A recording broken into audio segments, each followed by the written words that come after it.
नमस्कार मित्रहो, मी comrade Gangadhar Gaikwad, general secretary centre of Indian trade union Nanded जिल्हा कमिटी। 7 ऑगस्ट 2025 रोजी मुंबई येथील कामगार भवन जे BKC मध्ये महाराष्ट्राचं मुख्यालय आहे लेबर ऑफिसचं, त्यांच्या कार्यालयामधून आम्ही एक व्हिडिओ प्रसारित केला होता आणि त्या व्हिडिओला खूप लोकांनी प्रतिसाद दिला, त्यांचे मी आभार व्यक्त करतो। आणि आम्ही जे पुरावे आपल्या असिस्टंट लेबर कमिशनर कार्यालय नांदेड येथील पुरावे जे सादर केलेले आहेत ते मी आज आपल्या समोर दाखवणार आहे।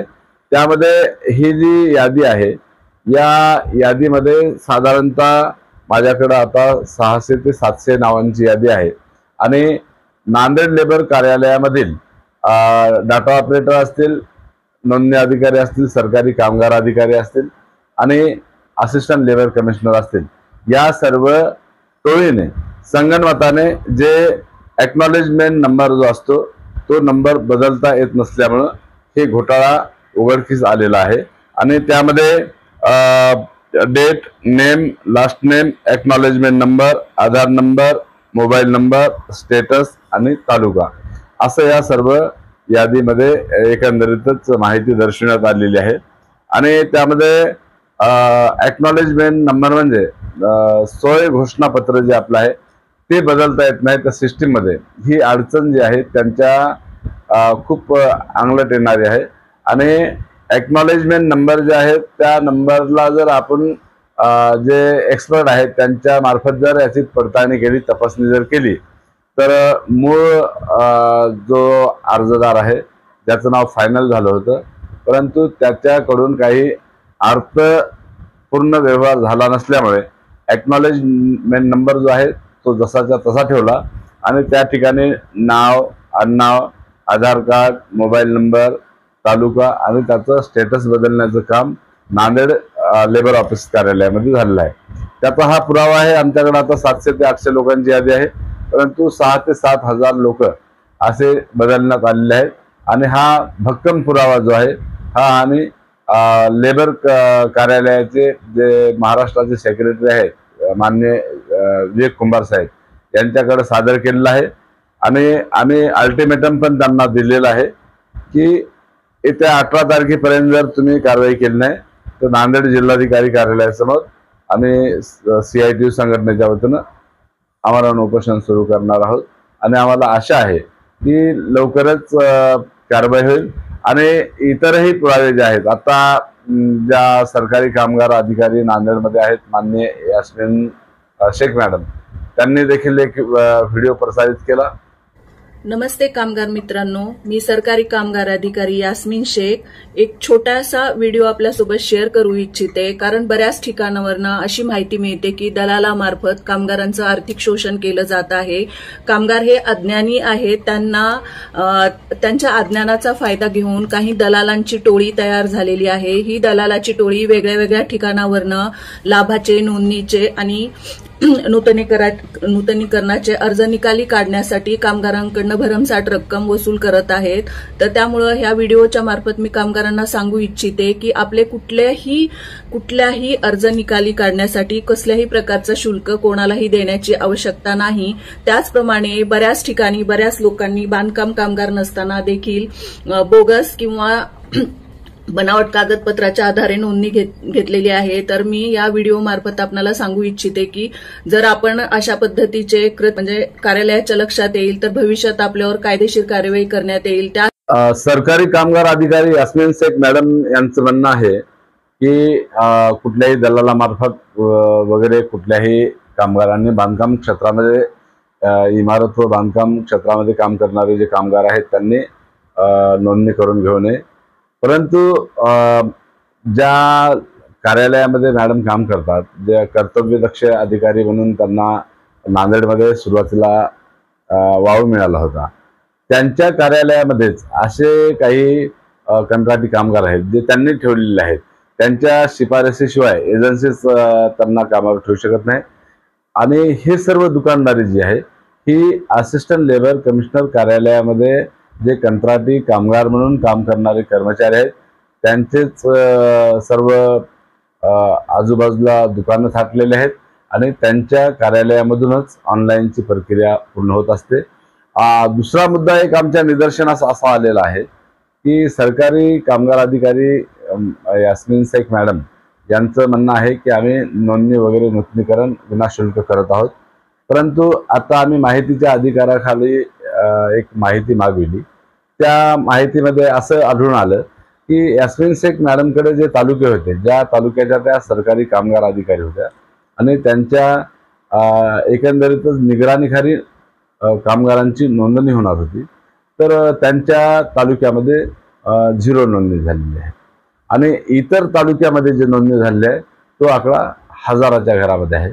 लाखोची नोंदणी ज्या ठिकाणी झालेली आहे, ज्या जिल्ह्यात झालेली आहे, त्या ठिकाणी दुसरा एक प्रकार असा निदर्शनास आला की नांदेडमध्ये जे लोक राहतात त्यांची नोंदणी किनवटला केलेली आहे, किनवटमध्ये जे लोक राहतात त्यांची नोंदणी भोकरला केलेली आहे।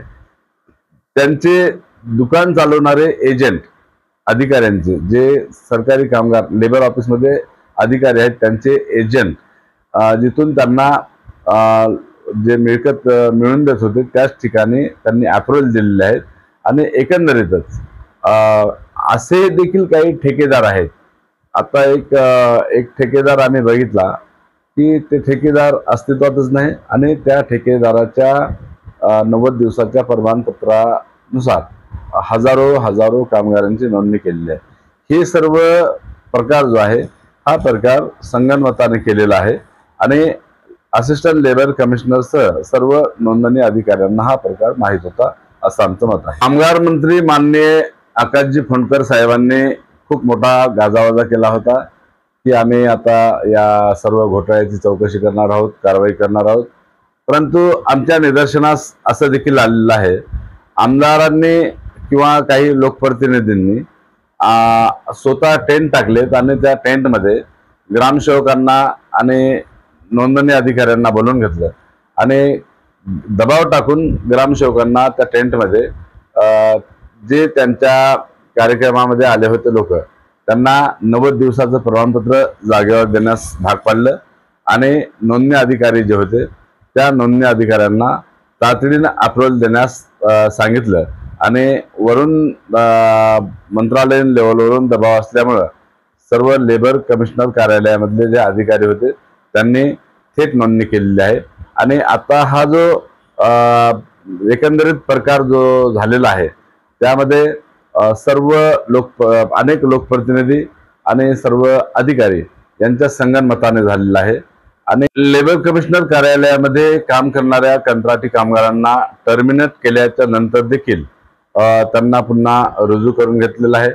ज्यांच्या विरोधात अनेक तक्रारी आहेत अशा देखील लोकांना त्या ठिकाणी म्हणजे आपला कालावधी संपला तरी त्या ठिकाणी कार्यरत ठेवलेला आहे। काही कर्मचारी तर असे आहेत की त्यांना 10-10, 15-15 वर्ष झालेले आहेत आणि त्यांच्या विरोधात अनेक तक्रारी, अनेक आंदोलनं झालेली आहेत बदली करण्यासाठी, परंतु हे एकंदरीतच सर्व जी चयन पद्धती आहे या चयन पद्धतीमध्ये मंत्रालयीन स्तरापासून ते या labour commissioner assistant labour commissioner कार्यालयापर्यंत हे सर्व संगनमतानं चालणारा एकंदरीत घोटाळा आहे आणि हा घोटाळा उघडकीस आलेला आहे। तातडीनं बांधकाम कामगार मंत्री आणि वरिष्ठ अधिकाऱ्यांनी कारवाई करावी अशी आमची मागणी आहे। खोट्या पद्धतीचे दावे दाखल करून अनेक प्रकारचे लाभ घेतले आहेत। वैद्यकीय शिक्षण चालू नसताना देखील काही जणांना खोटे प्रमाणपत्र जोडून लाभ दिल्याच्या चर्चा नांदेड जिल्ह्यामध्ये सुरू आहेत आणि अनेक बोगस प्रमाणपत्र स्वतः तयार करून संगनमताने या टोळीने अनेक जणांना लाभ देऊन 50% रक्कम लाटल्याची देखील चर्चा आहे आणि ही चर्चा होत असतानाच दुसरा मुद्दा म्हणजे आता नोंदणी अधिकारी यांचं म्हणणं आहे की लेबर लोकांनी आमच्या कार्यालयामध्ये येऊन पडताळणी करावी। अनेक लोकांची नोंदणी जी आहे ते अधिकारी त्यांच्या एजन्सी मार्फत केलेली आहे आणि लाखो लोकांची नोंदणी झालेली आपण म्हणजेच लेबर कमिशनर कार्यालयामध्ये अधिकारी रद्द करून आता त्या लोकांना व्हेरिफिकेशनला आपल्या कार्यालयात बोलून त्यांचा पैसा बर्बाद करत आहेत. आमचं म्हणणं आहे जे संशयास्पद आहेत त्यांची तपासणी, त्यांची पडताळणी त्यांनी जायमुख्यावर जाऊन करावी. तिथं जाऊन पंचनामा करावा आणि तो कामगार खरोखर कामगार आहे का, त्यांनी दाखल केलेली सर्व कागदपत्र सत्य आहेत का, हे पडताळणीचं काम खऱ्या अर्थानं झालेलं आहे. परंतु पुन्हा जरी शासनता वाटत जर असेल तर नोंदणी अधिकाऱ्यांनी जायमुख्यावर जाऊन पाहणी करावी. कामगार मंत्र्यांनी ज्या समित्या स्थापन केलेल्या आहेत त्या समित्यामध्ये जे लोक आहेत, जे अधिकारी आहेत, जे सरकारी कामगार अधिकारी आहेत, तर त्यांच्या हातावरच हे सर्व घोटाळा झालेला आहे. आता उदाहरणार्थ लातूरच्या लोकांनी नांदेडमध्ये पडताळणी केलेली आहे, नांदेडच्या लोकांनी हिंगोलीमध्ये केलेली आहे आणि हिंगोलीच्या लोकांनी तपासणीचं काम औरंगाबादमध्ये छत्रपती संभाजीनगरमध्ये केलेलं आहे. एकंदरीतच हजारो करोडचा जो बांधकाम कामगारांच्या अनुषंगाने घोटाळा झालेला आहे, योजना लाटलेल्या आहेत. त्यांच्या जेवणाच्या टेंडरमध्ये देखील खोटे कामगार दाखवलेले आहेत आणि खऱ्या अर्थानं आपण जर शासनाने ॲक्च्युअल कारवाई करण्याचा विचार जर केला तर जे खरे कामगार आहेत, जे नांदेडमध्ये आता आम्ही पाहतो, नांदेडमध्ये 7 लाख लोकांचं पॉप्युलेशन आहे आणि 7 लाख लोकसंख्या आहे.